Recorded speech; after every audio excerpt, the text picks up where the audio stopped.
السلام عليكم ورحمة الله وبركاته. أحبابي الكرام، نبدأ سلسلتنا صور من حياة الصحابة. اليوم نبدأ في حلقتنا الأولى مع الصحابي الجليل أنس بن مالك الأنصاري.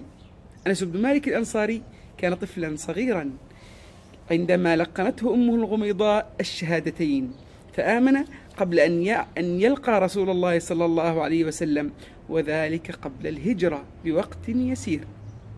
ما أن هاجر رسول الله صلى الله عليه وسلم ودخل المدينة حتى استقر بها، فجاءت الغميضاء أم أنس بن مالك رضي الله عنه فقالت: يا رسول الله، ما بقي رجل ولا امرأة من أهل المدينة إلا أتحفك بتحفة، وإني لا أجد ما أتحفك به إلا ولدي هذا أنس، فخذه يخدمك ما شئت.